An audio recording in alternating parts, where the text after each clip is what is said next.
Então, vamos entender o que são os filhos. Quando a gente pensa de herança, a gente tem uma classe superior e uma classe inferior. A gente vai chamar essa classe aqui superior de superclasse ou classe pai, e essas classes inferiores de subclasses ou classe filho. Essa daqui também pode ser chamada de classe derivada. Também posso chamar a classe pai de classe base. Ok. Quando eu definir que isso daqui é o meu contrato, na hora que eu vou fazer a minha função, ao invés de dizer que eu aceito qualquer coisa, eu posso dizer, olha, não é qualquer coisa que eu aceito. Eu apenas aceito coisas que são do tipo brincável. Então agora eu sei que brincável tem o método estar vivo e brincável tem o método brincar. Então agora eu posso fazer uma garantia de que tudo que eu chamar agora obrigatoriamente tem que estar vivo e brincar. E quando eu quiser passar um objeto para cá, ele tem que garantir que ele atende a essas duas condições. Ok, como é que eu faço para dizer que o gato atende a essas duas condições? Primeiro aqui eu vou criar um vínculo. C++ a gente faz assim. A gente diz, olha, eu vou fazer. Eu sou do tipo brincável. Depois a gente vai entender o que é que esse public faz, tá? Como é que ele faz com que o nível de acesso do pai desça para o filho. Mas tudo bem, o gato diz: olha, eu sou do tipo brincável. E o urso de pelúcia vai dizer também: eu sou do tipo brincável. E agora a gente criou os vários vínculos. Primeiro, quando você faz isso, diz que é desse tipo aqui, você obriga as implementações a existirem. Se você tirar o método e ele for compilar, ele vai dizer, olha, gato não é brincável, porque está faltando um método, e ele vai te obrigar a colocar o método. E segundo, ó, ele vai dizer, olha, eu não posso passar gato porque está faltando o método. E segundo, você, na hora que passa, você garante o vínculo. Gato, urso de pelúcia. Atenção! Quando a gente trabalha com herança, a gente agora é obrigado a ou utilizar ponteiro ou utilizar referência. Essa é a primeira coisa que você tem que perceber. Toda vez que você vai passar o teu objeto, ou ele é ponteiro ou ele é referência, mas na frente a gente vai, depois de falar de herança, a gente vai falar de fatiamento de objetos. Então, já guardo isso na memória. Ou ponteiro ou referência. Eu já criei o meu primeiro nível de polimorfismo aqui. Eu consigo tratar elementos diferentes. Por exemplo, eu poderia dizer que o gato, eu posso matar o gato. Void matar o gato. Matar des seta vivo recebe falso. Não vou implementar o matar no urso de pelúcia. No urso de pelúcia eu vou fazer um descosturar. Void descosturar. stdcout descosturando. Você vê que eles têm implementações diferentes, mas obrigatoriamente eles têm a mesma assinatura de método. Tanto tem o estar vivo quanto o brincar. E por causa disso, tem um ponto em comum entre eles. Eu posso passar tanto o gato quanto o urso de pelúcia para cá, para o método brincar, porque ele espera um objeto brincável. E eu também poderia, por exemplo, misturá-los no vetor. Vector de brincável. É, meus brinquedos. Lembra, sempre agora que você vai lidar, tem que ser referência ou ponteiro. Como a gente não consegue fazer um vetor de referência diretamente, sem um empacotador, vamos colocar aqui um ponteiro. Poderia ser um ponteiro normal ou ponteiro inteligente. Só include do vector aqui.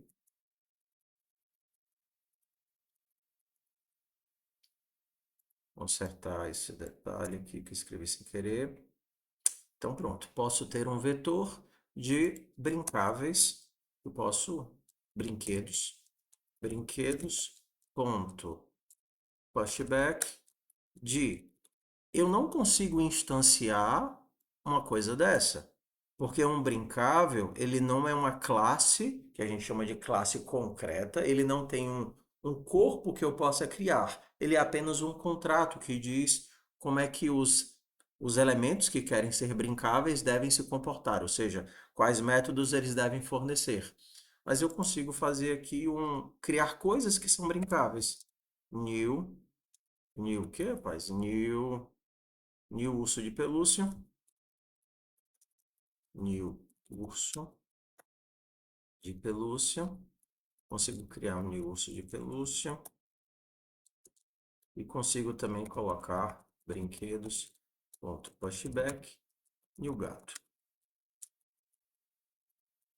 Consigo colocar esses elementos que são diferentes dentro de um mesmo vetor, me aproveitando da característica que eles têm de ambos serem brincáveis.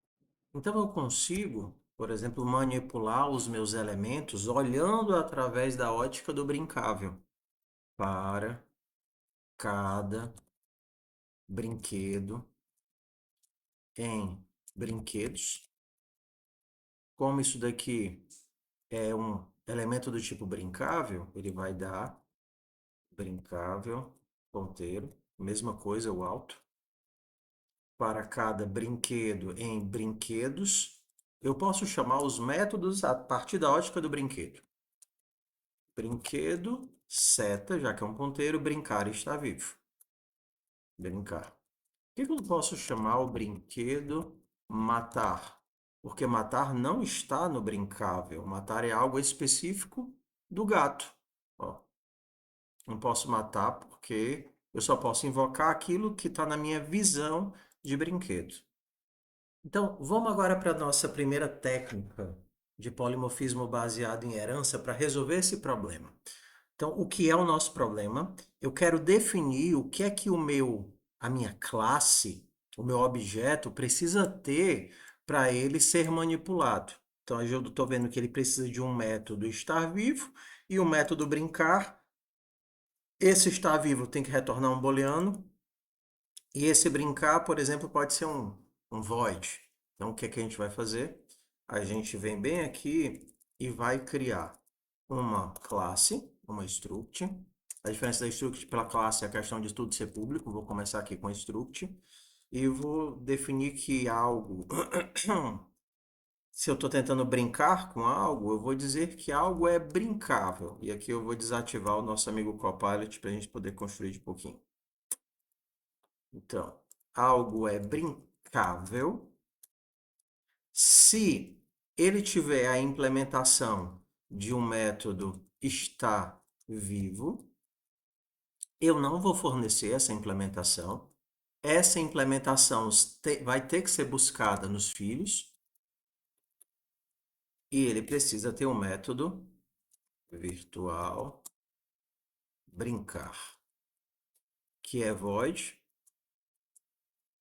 e que também não vai ter parâmetro e eu não vou fornecer a implementação. Isso é o nosso miolo, certo? Então, o que eu estou dizendo aqui? Eu estou definindo uma interface, que ela é um contrato de comportamento. Na interface, por definição, mesmo que não seja no C++, por definição nas outras linguagens, eu não tenho implementações nem atributos. Apenas contratos, ou seja, quais são os comportamentos, os métodos que ele precisa ter, o que é que esses métodos vão receber e o que é que esses métodos têm que devolver. Eu digo que não tem implementação na hora que eu coloco esse igual a zero, e eu digo que a implementação ela precisa ser buscada nos filhos na hora que eu coloco esse virtual. As interfaces, com certeza, são o recurso de programação orientada a objeto mais útil. Quando a gente define uma interface, a gente define um contrato. E eu posso, inclusive, seguir ou aceitar diversos contratos.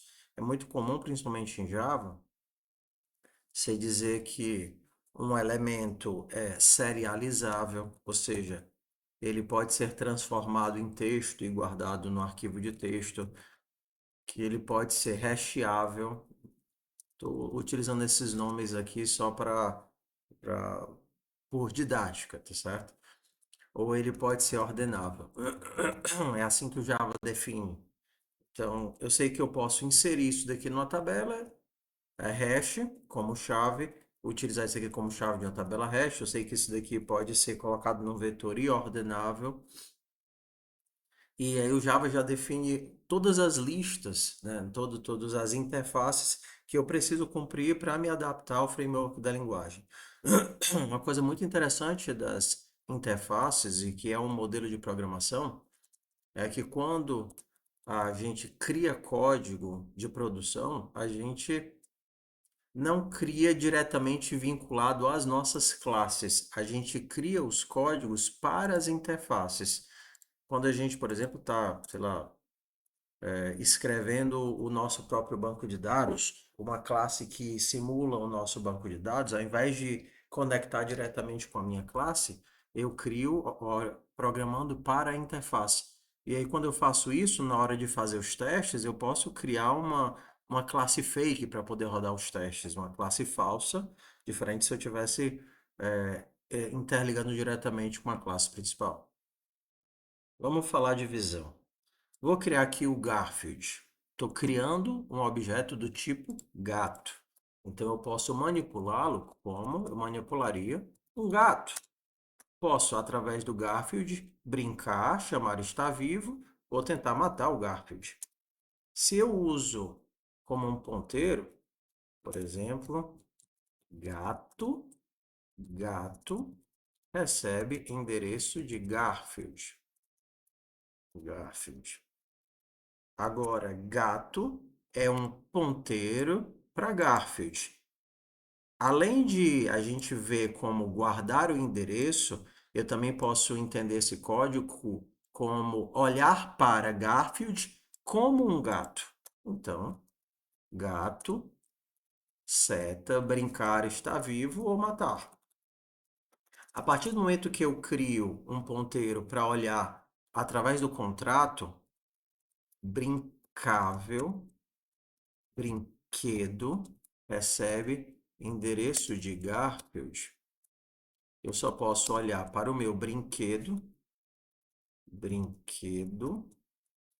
através da visão de brinquedo, porque isso daqui não é mais do tipo gato, isso daqui é do tipo brincável. Então eu consigo manipular esse elemento como se eu tivesse um filtro. Então eu olho para o gato através de um filtro de brinquedo e eu só consigo manipulá-lo como brinquedo. Só consigo manipulá-lo através do brincar e através do estar vivo, mesmo que ele seja um gato. Você poderia imaginar assim: se você olha para um macaco como um macaco, ele pode subir na árvore, ele pode descascar uma banana, mas se você olha para o macaco como mamífero, ele poderia fazer coisas que são próprias de mamífero, amamentar, gerir um filho, mas não subir numa árvore, porque não são todos os mamíferos que sobem na árvore. A visão do ponteiro, ela te dá uma visão do objeto, do tipo que você define aqui. E isso não vale só para ponteiros, isso também vale para referência. Se eu olhar aqui para o Garfield como um gato, eu poderia olhar para ele como um brinquedo. Na hora que eu crio essas referências, então eu teria gato, ponto, brincar, está vivo e matar, brinquedo, ponto, brinquedo, ponto, brincar e está vivo. Eu só tenho as opções do brinquedo. Tanto pode ser referência ou ponteiro, isso me dá uma visão do elemento de acordo com a ótica que eu uso. A relação entre formas geométricas e triângulos e quadriláteros. Formas geométricas podem ser triângulos ou quadriláteros, ou melhor, triângulos são formas geométricas, quadriláteros são fórmulas geométricas. Triângulos retângulos né? Triângulos isósceles, triângulos escalenos sempre são triângulos, retângulos sempre são quadriláteros e quadrados são retângulos. Um quadrado é um tipo especial de retângulo, um retângulo é um tipo especial de quadrilátero, um quadrilátero é um tipo especial de forma, tá? A gente tem que essas são as classes. Mais acima eu tenho a classe base e conforme eu vou descendo eu tenho as classes derivadas. Vamos ver um exemplo de implementação aqui do próprio site. Aqui ele vai criar uma pessoa e vai colocar dois atributos na pessoa, que vai ser o nome e a idade. Vou aumentar aqui. A minha pessoa tem nome e idade. Ele colocou aqui como público e só inicializou nome e idade. Para esse exemplo funcionar, eu tenho que ter um construtor que não precisa de parâmetros. Aqui ele colocou os valores e colocou os dois já como valor default. Beleza. Coloquei aqui um método get e tudo bem. Aí ele vai aqui para a classe jogador de beisebol. E nessa classe jogador de beisebol, ele tem aqui a quantidade de home runs, a quantidade de acertos que ele faz e inicializou. Ou seja, aqui eu tenho duas classes dummy que só servem para empacotar esses atributos que são públicos. Ok, agora ele vai fazer uma ligação. Ele quer que o jogador de beisebol seja uma pessoa.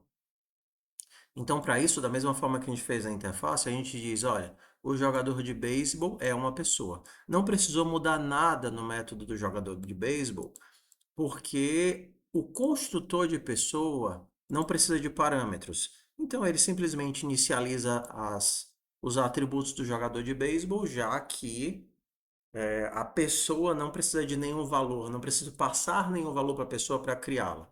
Então a gente descreve que o jogador de beisebol é uma pessoa. Eu consigo fazer aqui juntando tudo, né?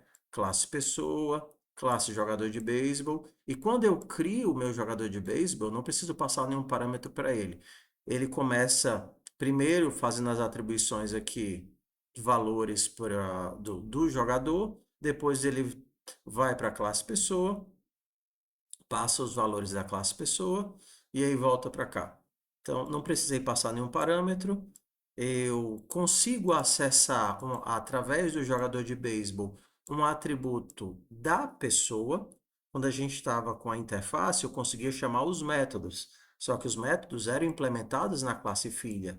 Agora, como eu estou utilizando o modelo de herança completa, eu consigo chamar também os métodos e atributos que estão na classe pai, desde que eles sejam públicos. Ó, consigo acessar aqui um atributo da classe pai através do vínculo que foi criado. Então, o jogador de beisebol, ele atua como uma cebola. Nessa cebola, eu vou ter uma camada interna, que é a pessoa, e uma camada externa, que é o jogador de beisebol. O jogador de beisebol possui tudo que a pessoa possui internamente. E no meu processo de criação, eu começo a criar de dentro para fora. A invocação é feita de fora para dentro. Ele diz: vamos criar um jogador de beisebol. Aí ele diz: beleza, primeiro vamos criar a pessoa, e depois que cria a pessoa, volta e termina o processo de construção e retorna para mim. A gente não está vendo essa construção em camadas aqui ainda, porque os meus construtores não estão interligados, mas a gente interliga já já. No processo de herança, eu posso ter inclusive uma herança em cadeia, o que vai dificultando um bocado a compreensão de cadê os métodos, como eles se relacionam e acaba criando um vínculo muito forte entre as classes. Por isso que herança é um recurso restrito a problemas muito específicos, não é para a gente utilizar em qualquer situação. Então, por exemplo, aqui eu estou dizendo, olha, eu vou criar uma classe empregado. Empregado vai ter o salário e o ID, e empregado é uma pessoa, que eu faço as inicializações do empregado, e eu teria essa relação. Eu tenho o jogador de beisebol, que é uma pessoa, e o empregado, que também é uma pessoa. E fazendo aqui o meu processo de herança em cadeia, eu ainda posso criar um supervisor, que ele é um empregado, que é uma pessoa. Eu teria esse processo aqui. Uma pessoa, um empregado, e além do fato dele ser empregado, um supervisor. Vamos entrar agora na ideia de herança.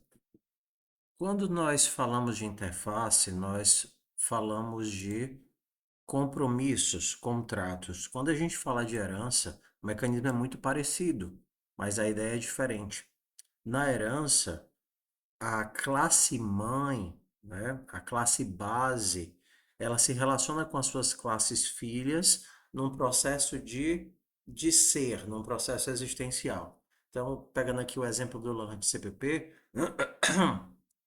maçãs e bananas são frutas. Então, a gente poderia dizer que maçãs e bananas têm tudo que uma fruta tem com as suas peculiaridades específicas. Diferente da ideia de interface, onde eu penso em um contrato, eu poderia dizer que maçãs e bananas são comíveis, maçãs e bananas são amadurecíveis, mas nem tudo que é comível é fruta. Então, e outra coisa, eles podem deixar de ser comíveis em um determinado momento da vida. Mas maçãs e bananas nunca deixam de ser frutas, independente do tempo de vida delas. Então, para a ideia da herança, a gente tem o ser. Para a ideia da interface, a gente tem o contrato. Então, olhando aqui para esse diagrama de classes, a gente tem que a herança é interpretada como essa setinha aqui. E aí a gente diz que isso é uma especialização. Por exemplo, vamos aplicar a nossa herança para cá. Então, primeiro eu vou criar tirar aqui do brincável, colocar um ser vivo. Para ser vivo, eu vou trazer o método estar vivo ou não para cá e eu vou dar uma implementação para ele. Return vivo. Okay, ó. Ele é um ser vivo, uma classe que eu posso instanciar, a gente chama aqui de classe concreta. Concreta, ou seja, ela tem um atributo, ela tem um método e esse método está implementado. A gente vai manter o virtual por enquanto aqui para mandar ele procurar embaixo se existir. Daqui a pouco a gente chega nisso. E o meu processo de ligação ainda é o mesmo. Ser vivo. O meu gato, vou tirar o estar vivo daqui. Ele vai ser criado. Não preciso mais do método estar vivo. Mas eu consigo matar o gato. O ser vivo que eu criei nessa camada aqui, ele ainda é acessível a partir do gato. Tá vendo? Criei aqui o ser vivo e eu consigo acessá-lo. Eu consigo brincar com o gato. Então, o meu gato, para ele ser criado, eu vou perguntar como é que ele mia. Então, aqui eu vou std string o miado. Miado padrão do gato vai ser miau. E aí, quando eu brincar, ele vai fazer o miado dele. Desseta, miado. Ele vai imprimir o miado dele. Tá? Interessante é que o matar ele não tivesse aqui. Ele tivesse aqui, porque é característica própria dos seres vivos poderem morrer. Mas eu só queria ressaltar que eu consigo acessar um atributo e eu consigo acessar métodos da classe pai. Se desseta está vivo, des.vivo recebe falso. Ok, ó. Estou acessando um método e estou acessando um atributo. Mas eu só consigo acessar porque esses caras são públicos, tá? Na struct tudo é público. Se eu tenho uma classe e eu tenho um método que é privado, aqui, ó. Vivo agora é privado na classe ser vivo. Então não consigo acessá-lo na classe filha. Aquilo que é privado é de acesso exclusivo dentro da própria classe. Eu só posso acessar aqui. Então, se eu quisesse ainda criar o método matar, agora eu teria que criá-lo aqui na classe filho. Se está vivo, eu mato. Outra opção é se eu fizesse isso, mesmo que não faça sentido só para mostrar o recurso. Eu posso dizer que vivo, ele também pode ser acessado no filho. Então, no protected, é na classe, ou seja, na classe ser vivo e nas subclasses. E também nas minhas classes derivadas, nas minhas classes filhas. Então, na hora que eu coloco como protected, ele também tem acesso. Porém, ele não vai ter acesso de fora da classe. Por exemplo, lá na main ou em outra classe que não seja subclasse de ser vivo. Então, público em qualquer lugar, privado só dentro da classe, protegido na classe e nas subclasses. Vamos mandar o matar para cá, para ficar melhor. Então, por enquanto, vamos manter o virtual, tá certo? Manter o virtual aqui na classe ser vivo. Então, eu tenho um estar vivo, para saber se ele está vivo ou não, e o matar para matar. Independente do ser vivo que for, eu vou colocar aqui como protected. Manter protected. Vamos criar um gato. Vamos olhar para ele como gato. E como gato, eu consigo chamar todos os métodos de gato. O brincar, o matar e o estar vivo. E acessar o miado. Eu não consigo acessar o método, o atributo vivo, porque o atributo vivo, ele está como privado. Consigo acessar, deixa eu comentar isso daqui. Consigo acessar o miado, que está como público, tá vendo? Coloquei aqui como class. Se eu esconder o miado, agora eu não consigo mais acessar o miado. Desse ponto, não consigo mais acessar o miado. Se eu colocar como protected, eu também não consigo acessar. Só consigo acessar o que é público. Consigo tanto acessar os métodos da classe está vivo, como os métodos do gato. Consigo também acessar, se por acaso eu tivesse colocado como público, os atributos. Agora que eu coloquei o miado como público, eu poderia acessar o miado. Miado recebe miau. Um gato chique que mia com miau. Bora agora usar a nossa visão. Se eu quiser olhar para ele como ser vivo, eu posso fazer da mesma forma que eu fiz com a interface. Ser vivo, ser, recebe, Garfield. Então, o meu acesso de ser olha para ele como ser vivo. Então, eu só posso usar o método estar vivo e o método matar, porque eu fiz uma restrição de acesso. Vamos entender agora como é que funciona a minha ordem de construção. Se eu quiser colocar aqui um atributo, por exemplo, eu quero receber o miado. String miado. E o meu miado vai ser inicializado com miado que foi passado por parâmetro. Beleza? Só colocar aqui std.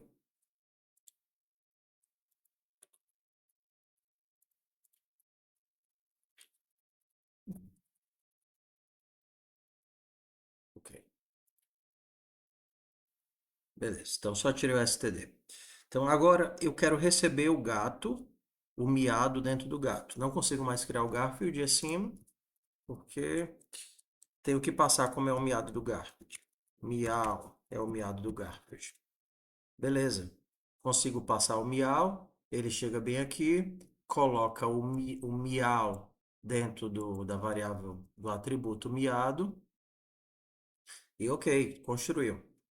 Vamos agora definir que eu quero que ele me informe. Ó, agora eu vou criar o construtor de ser vivo. Ser vivo. Quer receber obrigatoriamente se eu estou vivo ou morto. Bool vivo. Agora é uma obrigação. Eu vou inicializar o atributo através do parâmetro e está aqui a implementação. Então, como é a ordem aqui? Se eu tentar rodar esse código ele não vai funcionar. Ele vai estourar bem aqui, olha. Eu não consigo criar um ser vivo, o gato não é um ser vivo, não consigo criar um ser vivo para criar um gato. Eu tenho que criar de dentro para fora. Então, quando ele chega aqui, olha, cria o Garfield, miau. Aí ele joga aqui, ó, vou tentar criar o Garfield. Só que antes de ser gato, ele é o ser vivo. Então, antes de implementar, né, essa camada aqui, eu preciso implementar a camada de dentro. Só que ele não consegue implementar a camada de dentro porque eu preciso passar se o animal começa vivo ou começa morto, porque agora isso daqui é obrigatório. Então, como é que a gente faz isso? A gente diz, olha, antes de ser gato, ele é um ser vivo. E como ele precisa de um parâmetro, eu vou inicializar o parâmetro como true. Lembra, a lista de inicialização, esse espaço que fica entre os dois pontos e o parêntese, ele é rodado antes da criação da classe. Então, antes de criar a classe gato, de finalizar a criação da classe gato, antes de eu rodar o construtor, eu preciso chamar a inicialização da classe interna e chamar a inicialização aqui dos atributos, se eu quiser, tá? Então, vamos fazer aqui. Agora eu estou criando um Garfield que é vivo e tem miau. E aí eu posso imprimir aqui Garfield ponto brincar. Então, como eu consigo brincar com Garfield? Ah, aqui não é. Como eu consigo brincar com Garfield, ele vai mostrar que o Garfield está vivo. Está dizendo que eu não estou utilizando isso daqui. Garfield.brincar. Ele vai dizer, ó, miau. Só que se por acaso eu matar o Garfield primeiro, Garfield.matar, aí ele vai dizer que eu não consigo brincar com o bichinho que está morto. Não brinco com gato morto. Se eu olhar para o Garfield como um ser, eu ainda consigo matar. Ó, eu estou olhando para o Garfield. Tanto o ser quanto o Garfield se referem ao mesmo objeto. O que muda é a visão. Como ser, eu posso matar. Olhar para esse objeto e invocar o método matar. E agora, como Garfield, eu posso brincar. Não poderia brincar como ser, porque não existe isso na visão de ser. Mas existe isso na visão de Garfield. Observe que eu estou manipulando através de dois acessos, de duas visões, o mesmo objeto, o mesmo bloco. E aí eu mato, e aí eu não consigo brincar com o bichinho. Então, temos um gato, que é um ser vivo, não apenas cumpre o contrato, e aí eu posso brincar com o gato. Só que eu sou esperto, eu só vou brincar com o gato se ele estiver vivo. Se desseta está vivo, então eu brinco com o gato. O gato faz o miado dele. Else, não brinco com o gato morto. No caso, nosso personagem ele não aceita brincar com o gato morto. Não brinco com o gato morto, barra N. Ok? Brincar, acessa isso daqui. Então vamos, por enquanto, comentar o resto das coisas e manipular os elementos que nós construímos. Vamos deixar isso daqui um pouquinho mais interessante. No processo de herança, a gente consegue também não apenas utilizar os métodos da classe pai, ok? Isso daqui é a classe pai, mas também sobrescrevê-los. Eu poderia alterar o meu método matar no meu gato, ó, mesma assinatura, mantenho virtual. Por exemplo, agora o meu gato não morre mais. Então, Cout, você não teria coragem de matar um gato. Então, se eu tentar matar o gato, ele não vai deixar eu matar o gato. Virtual aqui, matar. Se eu chamar o método matar, o gato não morre. O método que existia no pai, que trocava o vivo de verdadeiro para falso, foi alterado na classe filha. Então agora, se eu chamar um método da classe gato.matar, ele não vai chamar o método da classe pai, ele vai chamar o método da classe filha. Então, se eu tentar fazer isso, eu tento matar o Garfield, você não teria coragem de matar o gato, e o gato mia, ótimo, maravilha. Então, vamos para a primeira observação interessante. Eu estou olhando para o Garfield como um ser e estou chamando a partir do ser o método matar. Mesmo eu chamando o método matar do ser, ó, ele não roda esse código, ele roda o código matar do gato. Isso daqui a gente chama de ligação tardia. Ligação tardia. Eu chamo o método matar a partir da visão do ser vivo, mas ele não roda esse. Ele sempre vai procurar no filho. Só que esse sempre só acontece por causa do método virtual. É esse método virtual que diz: ei, procure a implementação nos filhos, se por acaso tiver uma sobrescrita de método. Se eu tirar o virtual e chamar o matar a partir do ser, como não tem mais o virtual, ele vai executar o método que está lá e não vai procurar a implementação nos filhos. Agora o gato morreu. Gato morreu, não brinca com gato morto. O virtual, ele é uma opção no C++, só que ele é o padrão em todas as outras linguagens, pelo menos aqui as que eu conheço. Ele sempre vai fazer a ligação tardia. Aqui não. Aqui você precisa explicitar que você quer buscar a implementação nos filhos. Então, sempre que a gente faz uma interface, uma classe que a gente vai utilizar nela a herança, a gente deve colocar aqui o virtual. Então, se eu voltar o virtual para cá, mesmo que eu chame o matar a partir da classe ser, ele vai procurar a implementação no filho. Então, observe que se eu tiro o virtual, mas chamar o matar a partir do gato, Garfield, agora eu não estou chamando a implementação do matar do ser, da visão de ser, mas eu estou chamando a implementação matar do gato. Então aqui o gato também morre, mesmo que eu não tenha o virtual no matar. Não tenho o virtual no matar. E aí eu chamo a partir do gato. Eu não estou usando isso daqui para nada. E agora o gato não morre, porque eu estou chamando o virtual a partir do gato. Se eu chamo a partir do ser, aí ele não faz a invocação do filho, não faz a ligação tardia, e por isso ele acaba matando. Então, para fazer o que a gente quer, a gente precisa colocar o virtual,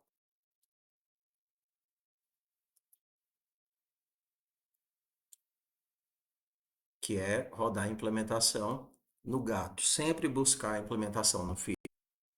Uma obrigação, então, quando a gente cria uma classe qualquer no C++, é criar um destrutor virtual, ser vivo, virtual. O que é que isso daqui garante? Que se por acaso eu criar qualquer coisa que derive de ser vivo e destruir essa coisa, ele vai buscar o método de destruição nos destrutores dos filhos. Se eu não faço isso daqui e eu faço herança, e por acaso tem alguma informação que precise ser destruída, sem o virtual, ele nunca vai ser destruído, porque os destrutores dos filhos não vão rodar. Quem faz a ligação tardia e faz os métodos dos filhos serem executados é o virtual. Quando a gente faz o jogo de camadas, a gente pode decidir onde cada elemento vai ser armazenado aqui no nosso construtor. Por exemplo, no nosso gato aqui, se eu quisesse decidir se eu já crio um gato morto, então, por exemplo, false, eu quero criar um gato morto. Eu teria que receber essa informação aqui, boolean vivo, e aí eu decido o que é que eu vou fazer com essa informação. Por exemplo, eu recebi o miado e recebi se está vivo ou se está morto. O miado eu vou guardar nessa camada, na camada do gato, e se está vivo ou está morto, eu vou gravar na camada de cima, na camada do ser vivo. Então eu repasso o vivo e uso o miado. Então, repassei o vivo e usei o miado. Não é uma obrigação, você decide quais atributos vão ser inicializados, quais vão ter valor default, quais vão ser recebidos por parâmetro de acordo com o elemento que você está implementando. Nem todas as linguagens vão fazer esse mesmo modelo de implementação. Então, o que é que a gente tem aqui? A gente tem o estabelecimento de uma classe base ou um contrato.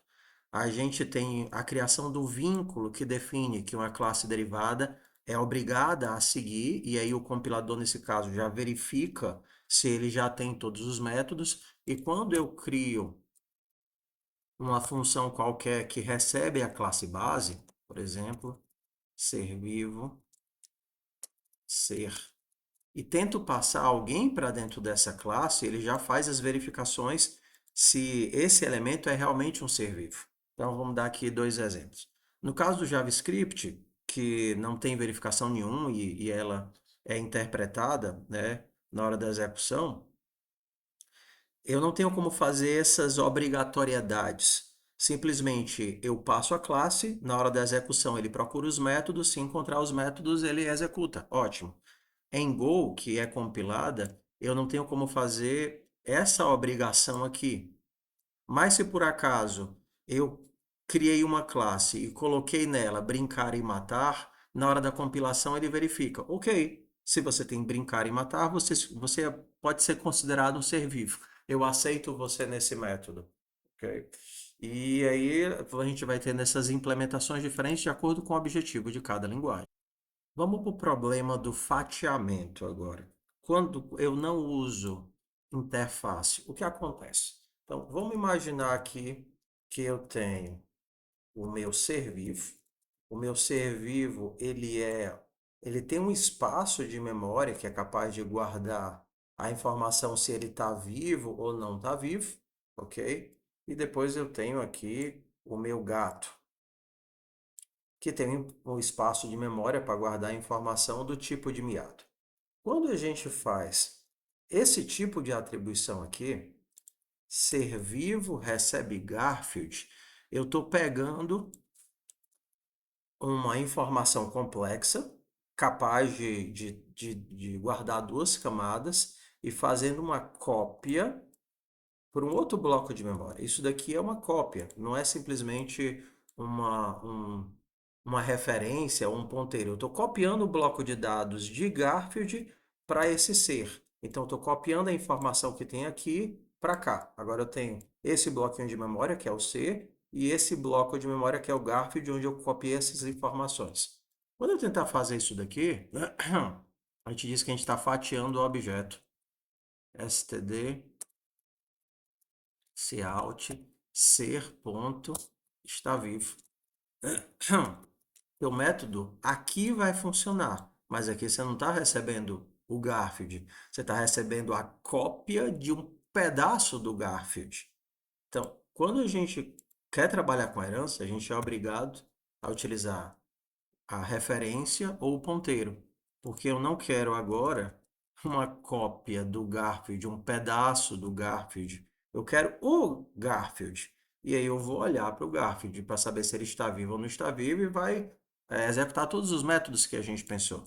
Então, se a gente roda isso daqui, Garfield, então eu vou chamar o método foo para Garfield. Ele vai executar o brincar, vai executar o brincar. Não, o ser não tem brincar, né? O matar. Vai executar o matar do Garfield, ok?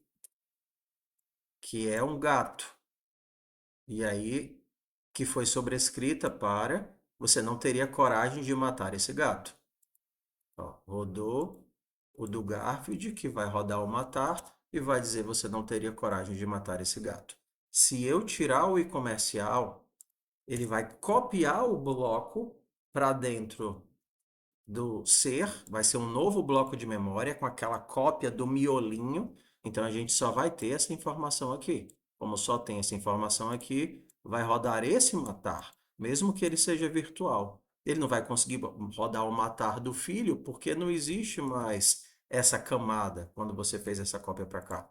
E aí vai matar o pobre do gato.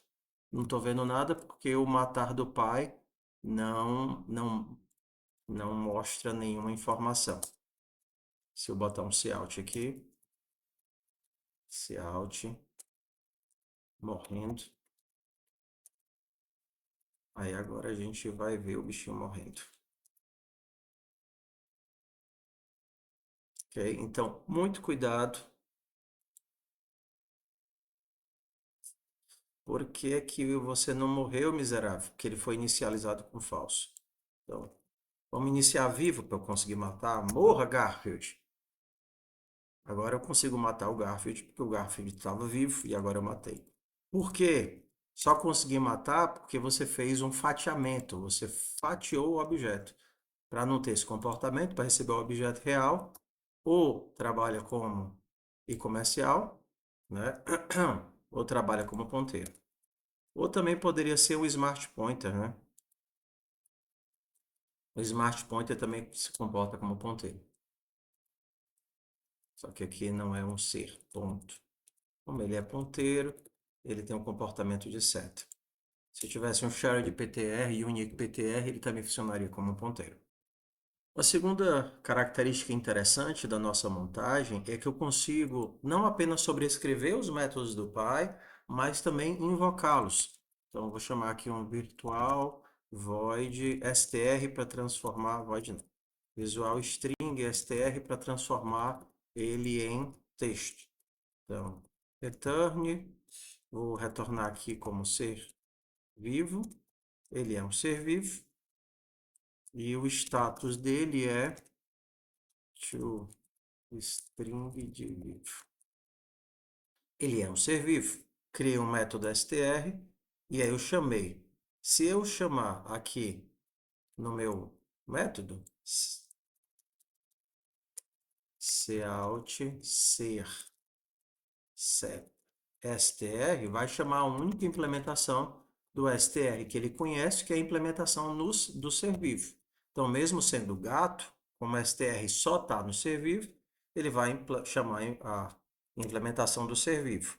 Eu vou ter que ser vivo está vivo, ok? Posso sobrescrever o método str no filho. E aí na sobrescrita eu tenho a opção de sobrescrever integralmente, por exemplo, aqui ó, o meu str. Ser virtual aqui te permitiria dar outro salto. Se você tivesse um gato francês que mia de uma forma estranha, para você chamar o método do gato francês, aí você teria que ter virtual. O virtual permite sempre pular para a próxima camada. Então, você poderia colocar virtual em todos se você quisesse fazer uma cadeia de herança. Então, aqui eu vou chamar, ele é um gato, e aí eu vou informar se ele, o miado dele, gato, mais seta, miado.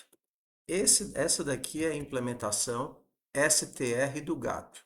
Então, na hora que eu fiz a minha sobrescrita, chamei o str, tenho o virtual, ele chama o miado do gato.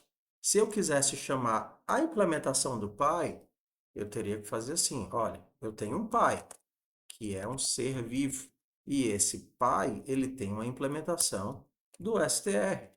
Eu vou chamar a implementação do str antes da minha. Então, ó, gato, qual é a tua implementação do str? Ok, pai, qual é a tua implementação do str? Pegou a informação que é ser vivo, concatenou com gato, retornou tudo. Se vocês me forem em outra linguagem, vocês vão ver que tanto aqui quanto aqui na invocação, nas outras linguagens, eles usam o super para dizer, olha, estou chamando o método do meu pai. Só que como C++ permitiria heranças múltiplas, depois a gente chega nisso, aí aqui eu tenho que dizer de qual pai eu estou chamando o método, tá certo? Normalmente nas outras linguagens também você tem a possibilidade de fazer uma herança e múltiplas interfaces, não todas, né? Nem todas as linguagens dão suporte a esse tipo de abordagem. Por exemplo, Java, você faz uma herança e pode ter múltiplas interfaces. Aqui no C++ você poderia ter múltiplas heranças, porque a implementação da ideia de herança em interface é só se você faz virtual e coloca a implementação, ou se você já coloca a implementação diretamente dentro da classe. Se uma classe tem tudo o que ela precisa para ser criada. Por exemplo, aqui a classe ser vivo. Todos os métodos que ela propõe, ela implementa. Então, o estar vivo está implementado, o matar está implementado, o str está implementado. Então, eu digo que essa classe aqui, ser vivo, é uma classe concreta. Eu posso criar um objeto do tipo ser vivo. Eu posso dizer ser vivo, uma bactéria. Criei aqui a classe bactéria. Como ele pede que eu passe se a bactéria começa viva ou morta, bactéria começa viva.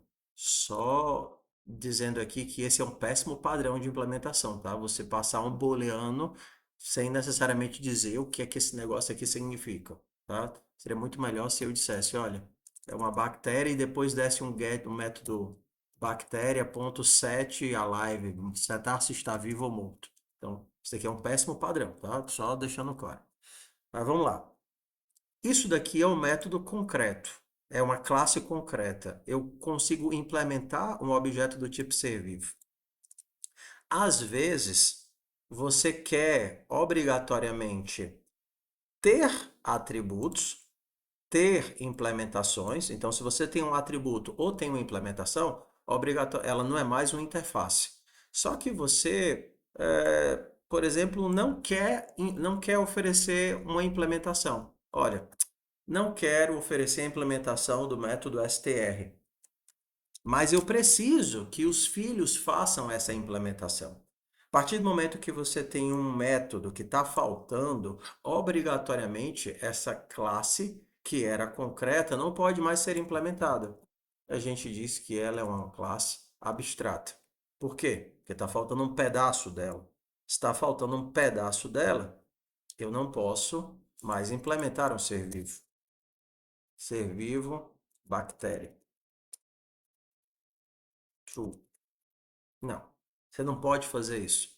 Não pode fazer isso porque ele falta um método str, que é um método virtual puro. Em outras linguagens, a gente chamaria isso daqui de método abstrato. A gente escreveria assim, ó, abstract, tá? O mais comum, você vai lá para TypeScript, Java, Python, você diz, olha, esse método é abstrato, eu não estou dando a implementação dele. C++ a gente diz que ele é virtual puro, é a mesma coisa. Ou seja, não estou te dando a implementação e vá procurar a implementação nos filhos. Em algumas outras linguagens, quando você faz isso, você é obrigado a vir aqui e dizer explicitamente, ei, a tua classe, ela não pode ser implementada, ela é abstrata. C++ a gente não precisa explicitar isso, mas em outras linguagens você precisa. Você precisa dizer, olha, você não consegue aqui criar um ser vivo. Aqui, aí ele já percebe que é uma classe abstrata porque está faltando um pedaço da implementação. Eu consigo criar um gato. Por quê? Porque o gato tem o método str. Então, eu consigo criar o gato. Tá vendo? Consigo instanciar o gato. Se por acaso eu tirar a implementação do str, aí ele vai dizer, opa, você não consegue mais criar o gato, porque o gato está faltando o método str. E aí, como está faltando um pedaço, ele não pode ser implementado. Então, vamos fazer aqui o nosso resumo. Se eu tenho uma interface, todos os métodos são abstratos. Aqui a gente diria que todos são virtuais puros. E eu não tenho atributos. Se eu tenho uma classe concreta, todos os métodos estão implementados e eu posso ter atributos. E se eu tenho uma classe abstrata, é só ter algum dos métodos faltando, ou, em outras linguagens, mesmo que eu tivesse todos os métodos, eu poderia dizer, não, eu não quero, mesmo tendo todos os métodos, eu não quero que isso daqui seja implementado. Isso é só um molde para eu criar outras coisas. Então, abstract, certo? Então, a gente tem o abstract como esse meio termo entre a interface, que não implementa nada, só define o contrato, e a classe concreta, que eu tenho tudo já implementado e pode ser instanciado.